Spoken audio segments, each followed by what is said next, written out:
जिस प्रकार से हालात है, यदि बात करें तो हम उस देश में रहते हैं जिस देश में भारत माँ कहा जाता है, जमीन को माता कहा जाता है, लेकिन महिलाओं के साथ हो रहे अत्याचार को लेकर कहीं ना कहीं अब तक जो है हम सब सतर्क नहीं हो पाए। उन घटनाओं को रोकने में शासन प्रशासन भी जो है सक्षम नजर नहीं आया है।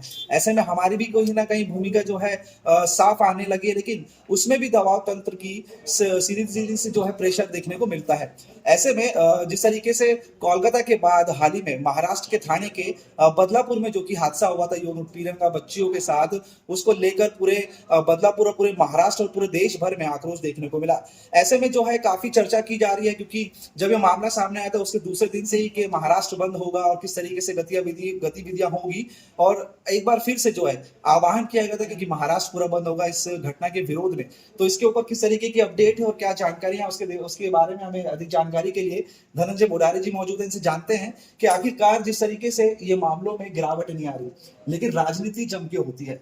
यदि ये कोलकाता में विषय होता है तो उसका जम के राजनीति किया जाता है, वहीं महाराष्ट्र की यदि बात करें तो बच्चियों के साथ जब ये घटना होती है शासन प्रशासन जो है विरुद्ध नजर आता है। जब जनता उतरती है तो उनके ऊपर जो है मामले दर्ज होते हैं और विपक्ष जो है कोशिश करता है कि इससे लड़ा जाए, लेकिन अंत में यह होता है कि कहीं ना कहीं प्रशासन के सामने झुकना पड़ता है। तो क्या अपडेट है अब तक इस महाराष्ट्र बंद को लेकर? पूरे देश में है। बंगाल में कुछ गलत हुआ है, मतलब इधर होना चाहिए और उसका समर्थन करने तो गलत है। बंगाल में क्या हुआ है वहां के लोगों ने वो सतर्क होना चाहिए, लेकिन मेरे महाराष्ट्र हर एक समाज का एक इतिहास रहता है, हर एक क्षेत्र का इतिहास रहता है, प्रांत का। हम बोलते ही पुरोगामी महाराष्ट्र है, संतों का महाराष्ट्र है। यहाँ विचारधारा है, यहाँ शिवाजी महाराज पैदा हुए, या डॉक्टर बाबा साहब अम्बेडकर पैदा हुए, जिन्होंने देश को दिशा दी है। और उसी महाराष्ट्र में इस तरह की घटना घटने बहुत दुख होता है। और आजकल तो हमको ऐसा लगता है कि हम ये महाराष्ट्र है क्या। पहले जो बोलते थे वो यूपी बिहार, मतलब ऐसा बोलते थे कि हम दूसरे प्रांत में रहते हैं। आज वहां के लोग बोलते हैं कि हम यहाँ सुरक्षित है। यहाँ की माता बहन जो बदलापुर में आज 4.25 साल की 2 लड़कियां, उसके बाद प्रशासन का जो रवैया है, चाहे पुलिस प्रशासन का 12 घंटा, उस जगह मेरी बच्ची रहती थी, मेरी पोती रहती तो क्या होता था, मैं कितना भड़कता था, ये हर एक ने सोचना चाहिए। उस माँ जो तड़प रही थी डॉक्टर के पास गया हॉस्पिटल में, 12 घंटा उसको उस माँ की क्या हालत रही, वो घर कैसा रहेगा, वो परिवार कैसा होता होगा, क्या क्या पीड़ा होगी। और ये सब बोलने के बाद व्यवस्थापन, स्कूल व्यवस्थापन, उसका कुछ भी असर उनके ऊपर नहीं। और उसके बाद लोग भड़के, कोई पॉलिटिकल मोटिव नहीं था। लोग मुंबई जा रहे थे, मालूम पड़ा ऐसा ऐसा हुआ है, फिर बट नेचुरली भड़कने वाले, और उसके बाद लोगों के ऊपर लाठीचार्ज हुआ, आचमन हुए और उनके ऊपर गुना दाखिल किया। कल उनको 14 दिन की पुलिस कस्टडी। आरोपी एक है, वो हादसा करके गया, वो बच्ची का या वो परिवार का पूरा भविष्य उद्ध्वस्त करके गया। ऐसे कितने बच्चे हैं महाराष्ट्र में हुए पिछले 2 साल या 3 साल का निकाल रिकॉर्ड। पिछले हफ्ते का जो आज व्हाट्सएप के ऊपर है, पिछले हफ्ते 10 दिन में लगभग 10-12 केसेस ऐसे हुए। कोल्हापुर में, अमरावती में कल हुआ है, वसई में हुआ। 1 साल पहले कल्याण वाले के एक दास करके लड़की थी 11 साल की, उसको माँ के हाथ से छीन के, उसके घर के नीचे छीन के उसके ऊपर वार करे गले।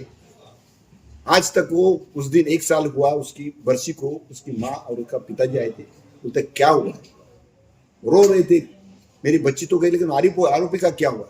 इस तरीके से चल कानून व्यवस्था एकदम दस के मस हो गई है। प्रशासन नाम का कोई चीज ही नहीं, और संविधान तो है ही नहीं, ऐसा लगता है। बंद का जो ऐलान किया गया था उसको लेकर किस तरीके से जो है अभी अपडेट है, ये सुनने को मिला कि स्थगित किया गया है ये बंद को लेकर। तो प्रशासन को और शासन को जो निद्रित अवस्था में उसको जाग लाने के लिए लोगों के हाथ में क्या है, तो बंद। महाविकास आघाड़ी ने बंद किया था, लेकिन हाईकोर्ट ने, उच्च न्यायालय ने वो मना कर दिया। इसके लिए कल का जो होने वाला बंद का आंदोलन है स्थगित किया। लेकिन आपको मैं बताता हूँ, यहाँ के लोग बोलते नहीं ये होना चाहिए। लोगों के दिलों में गुस्सा है, मन में है। अगर उनको किधर रास्ता नहीं मिलता है तो ये यहाँ पर जैसा जिस तरीके से बांग्लादेश हुआ उस तरीके का यहाँ माहौल बन जाए। जब लोगों का गुस्सा फूट जाता है तो कुछ भी हो सकता है, लेकिन यही नहीं होना चाहिए। बंद पीछे लिया है। मैं सभी शहरवासियों को, कल्याण अमरनाथ वासियों को विनती करता हूँ कि कल का बंद पीछे लिया है, लेकिन इस लोगों की जो भावना है उसको किधर तो भी राह मिलनी चाहिए। इसके लिए कल हमने कल्याणपुर की तरफ से श्री राम चौक में मुख्य आंदोलन मतलब निषेध काली पट्टी मुंह के ऊपर बांध के, क्योंकि बोल रहे जनता गूंगी बह रही है, ऐसे अभी बनाया गया है। अंबरनाथ में अंबरनाथ शाखा, तिलक नगर शाखा, कैलाश कॉलोनी में और उल्लासनगर के लिए शिवाजी चौक में दोपहर को 3 बजे महाविकास आघाड़ी की तरफ से काली पट्टियां बांध के निषेध व्यक्त किया जाए।